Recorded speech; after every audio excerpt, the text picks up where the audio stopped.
oh, oh, oh, ma chérie. Bonjour à tous, j'espère que vous allez bien. Bienvenue sur la Patronale Originale, votre magazine. On se retrouve pour une nouvelle vidéo concernant Zunan. Dans un direct de Copa fait son match, Eunice Zunan fait des révélations surprenantes sur ce qui s'est réellement passé entre elle et Carmen Sama au chevet de Arafat, le fameux jour de ce malheureux accident qui a coûté la vie à la superstar ivoirienne. Zunan s'est exprimée à cœur ouvert. Je vous laisse regarder la vidéo. N'hésitez surtout pas à laisser un commentaire et de vous abonner.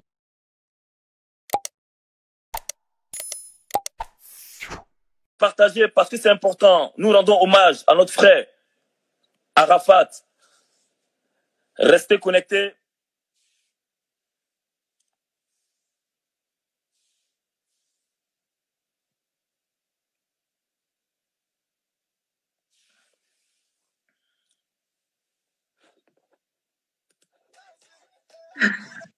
Ah, ma soeur, je suis content de te voir ce soir. Bonsoir. Je suis content, Eunice, je suis très content de te voir. La vraie beauté africaine, vraiment. Merci beaucoup, c'est gentil. Merci d'avoir accepté mon invitation ce soir. Et je pense que tu es l'une des personnes qui était vraiment proche aussi d'Arafat. Tu as bien connu Arafat. Vraiment, Yako, ma soeur. Yako, ma soeur. Yako à toute la Chine. Yako à toutes les personnes qui nous regardent. Parce que tous ceux qui nous regardent, c'est parce qu'ils ont été vraiment marqués par ce monsieur, par ce grand artiste qui est Commandant Zabra, qui est le Daïchi, qui est Yorobo. Vraiment, il y a trop de surnoms. Eunice, oui. Dans quelles circonstances tu as appris vraiment la mort de notre frère Arafat? Comment j'ai appris la mort d'Arafat? Bon, déjà, je vais aller au début. D'accord. Voilà. Déjà, ce soir-là, moi, bizarrement, j'avais décidé de me déconnecter depuis 19 heures.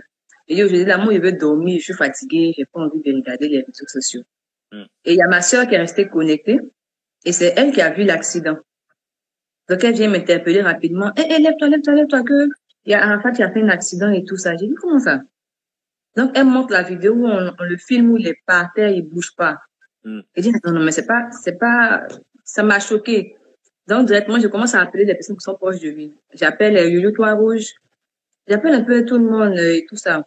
Je me dis, non, eux, ils savent pas d'abord, c'est maintenant même, ils vont là-bas. Tout ça même, c'est non. Tout ce que j'ai trouvé, c'est habits au mouchoir. Ce que j'ai vu, là, ce que j'ai mis sur mon. Puis j'ai dit à ma soeur, accompagne-moi. Donc on est parti directement sur le lieu où il a fait l'accident. Quand on est arrivé, on a dit non, l'ambulance vient de partir. Je lui ai demandé quel hôpital. On m'a dit le nom de l'hôpital. Et on s'est rendu à l'hôpital. D'accord. Puis je suis arrivée, il y avait l'Opacha, il y avait d'autres motards, je crois, des amis à lui. Et tout ça, je suis rentrée. Je suis rentrée dans l'hôpital. Il y avait Vanessa Péchon et tous les autres. Il y a Carmen aussi qui venait d'arriver aussi. Donc, on était assis et on attendait les nouvelles du docteur. Tellement j'étais angoissée. Les docteurs ont cru que j'étais vraiment la femme d'Arafat, au fait. Ils pensaient que il avait 2 femmes. D'accord.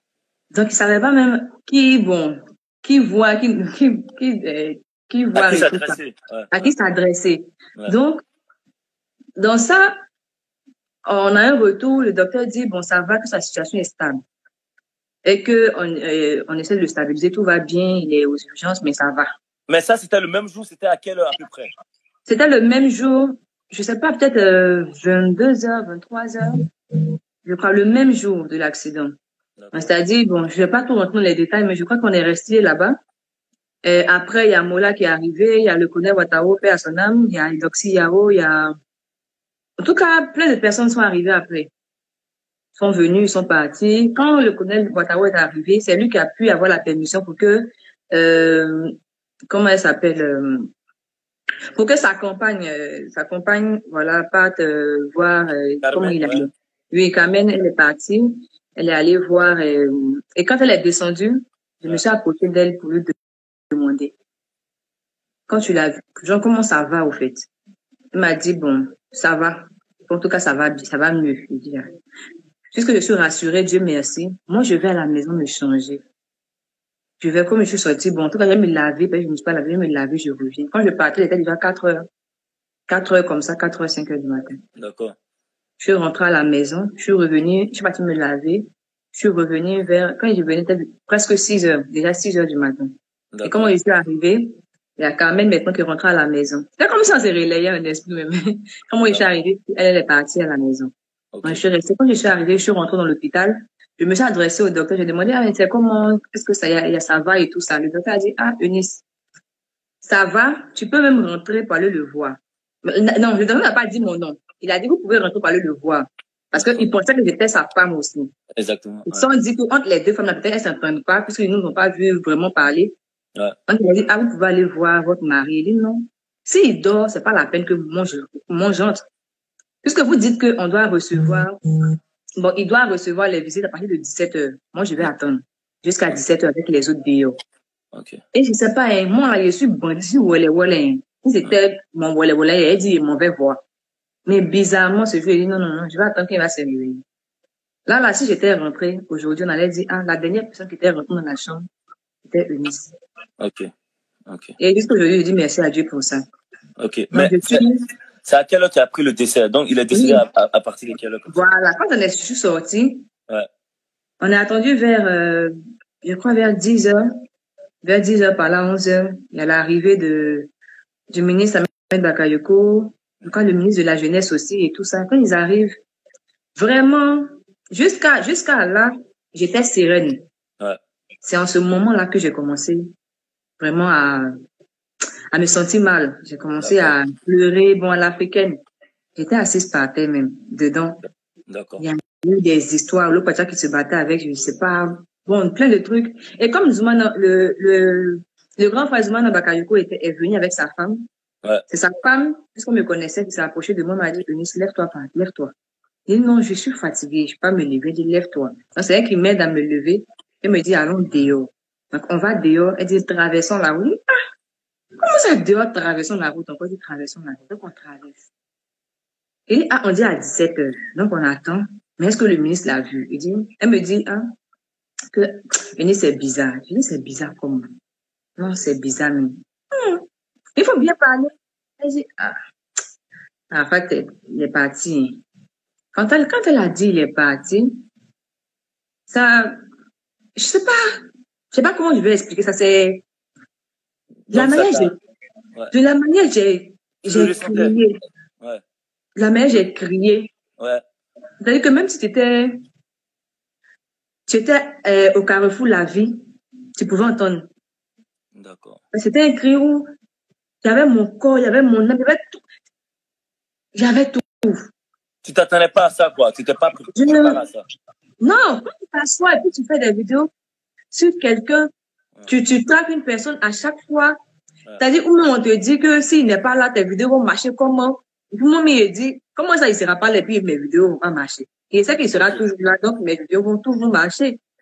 Donc, quand j'ai pu me dire non, et j'ai dit, non. Donc là, directement, d'accord. Je suis par terre. Ok. Donc là, on a senti que vraiment, tu étais à plat, vraiment, tu t'es abattu. Mais aujourd'hui, Arafat disait qu'il était le roi du coupé décalé. Penses-tu que le coupé décalé suivra après le décès d'Arafat? Bon, moi, je ne suis pas amatrice de coupé décalé, mais moi, j'invite les gens à faire un constat. On peut regarder ce qui se passe actuellement. Vraiment, moi, je ne vois pas trop, je sens pas, moi, personnellement, je sens pas trop le coupé décalé. Moi, je me dis que Yadou Saïka qui était là, il est parti. Arafat est venu avec un nouveau truc, un nouveau genre. C'est vrai que c'est le même coupé décalé, un nouveau concept. Ouais. Ça a pris. Donc, je me dis que si aujourd'hui, le coupé décalé doit revenir encore peut-être avec une autre personne qui va venir avec un nouveau genre pour apporter quelque chose de nouveau encore. D'accord. Sinon, actuellement, on va dire que ce sont des trucs qu'on a déjà vus. D'accord. Donc, le reste, là, voilà, je pense que... Mais au jour d'aujourd'hui, tu as côtoyé Arafat. Qu'est-ce que tu retiens de l'homme et de l'artiste aussi? ce que je retiens de l'homme, c'est que c'était une personne qui avait besoin d'amour. Il avait besoin que les personnes qui l'apprécient lui rendent l'appareil. D'accord. Il avait besoin de ressentir l'amour autour de lui. D'accord. Maintenant, de l'artiste, je peux dire que c'était quelqu'un qui était unique en son genre. Je sais pas comment je vais décrire. Il était unique dans son style. Voilà.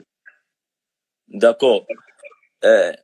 Arafat, quand je t'entends parler, je sens qu'il y a encore des restes en toi. Quel est ton plus beau souvenir que tu gardes d'Arafat? Je dis toujours que tous les souvenirs sont bons parce que ce soit dans la colère, que ce soit dans la tristesse et tout, j'avais cette capacité-là de tourner toutes ces émotions en dérision.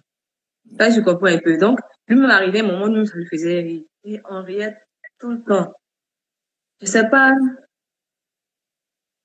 Enfin, j'ai beaucoup réfléchi. Je sais pas si c'est que même je vais raconter peut-être, je crois, il y a eu un moment sur les réseaux sociaux où j'étais vraiment insultée, les gens m'attaquaient et tout parce que j'avais fait une faute en m'attaquant, bon, pas une attaque, mais une mauvaise blague, une blague de mauvais goût à l'encontre de la femme du footballeur Eric Bailly. Donc les gens ont mal pris, ça a fait vraiment un tollé sur les réseaux et tout le monde vraiment s'acharnait sur moi. Je lui ai envoyé un message. Je lui ai dit, il faut que je te voie, ça va pas, c'est bizarre. Et il m'a dit, je suis là. Toi, tu es où? Je dis, je suis à la maison. Il dit, ok, viens à la maison, viens au studio. On va se voir. Parce que bizarrement, je sais pas comment il est occupé, hein, mais en tout cas, quand je lui envoie un message, c'est le tic au tac. Il répond en même temps. C'est comme si le portable là, c'était dans mon visage, puis il l'enlève en même temps pour me répondre. Donc, quand il me répond comme ça, je prends la route, je vais chez lui. Arrivé chez lui, son petit me fait entrer au studio et tout ça. Et je lui explique, ah, voici sur les réseaux, 2 jours on m'insulte, je sais pas, tout ça et tout. Donc, il me dit, toi-même, ce qui t'arrive là, c'est bien fait. Il dit, comment c'est bien fait? Il dit, c'est bien fait. Comment toi, tu peux t'attaquer? C'est quelle blague, ça, là? Que toi, tu comptes sur quoi pour faire ça? Il dit, attends, toi aussi, tu vas me dire ça. Toi qui fais clash avec les gens, n'importe comment, tu insultes les gens, tu vas me parler comme ça. Il dit, non. Que moi, là, je fais mes choses, c'est sur quoi je compte. Toi, tu es là, tu comptes sur quoi? Il n'y a rien derrière. On t'a poussé, tu tombes, c'est fini. Donc, quand tu fais tes sorties, il faut faire attention. Donc, il me remonte les bretelles, il me donne des conseils, il me remet sur le droit chemin. Et puis, je lui dis, mais ok, tu dis tout ça là, mais d'accord, mais tu fais quoi pour m'aider, au fait?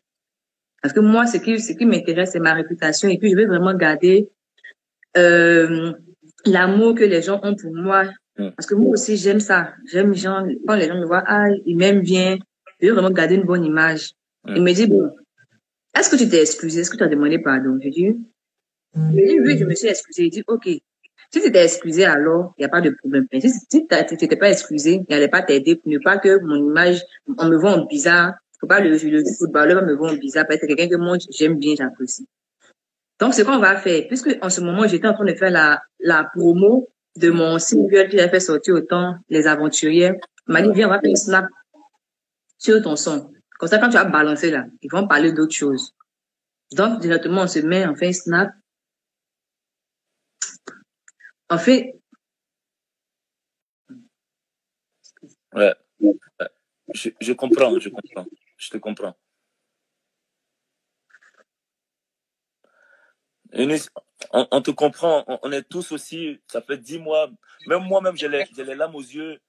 C'est un grand monsieur, Arafat, c'est un grand monsieur. Il a laissé, vraiment, l'héritage qu'il a laissé, il est vraiment lourd. Il est vraiment lourd. Je pense que même tous mes abonnés, tous ceux qui nous suivent ce soir, tout le monde compatit à ta souffrance aussi, à ta douleur.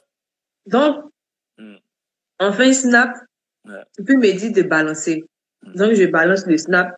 Effectivement, en commentaire, les gens ont commencé à parler. Hey, celle-là, elle est avec le Europe. Hey, ceux-là, ils font qu'ensemble. Hey, voici monsieur, madame. Et puis bon, ça a détourné un peu l'attention sur le... L'attention, voilà. Donc, dans ce même élan, quand j'ai fini de partager la vidéo, je reçois un coup de fil d'une personne que je vais taire le nom de la France qui m'appelle, qui me dit que, les gens qui t'insultent sur les réseaux là, ça vient aussi d'une personne qui est proche de toi. La personne me dit le nom. Puis vous êtes dans le même milieu et tout. Je dis, mais c'est pas possible que la personne là fasse ça. Parce que moi, c'est quelqu'un que moi j'apprécie et tout ça. Que cette personne-là a beaucoup de faux comptes. La personne s'attaque à moi pour essayer de me salir et être en avant. Donc moi, ça m'a tellement blessée, ça m'a touché de voir ça que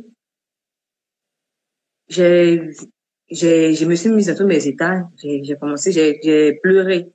Donc il est venu vers moi, il m'a dit, quand tu es une guerrière, tu pleures pourquoi? Pour te calmer, même c'est qui même?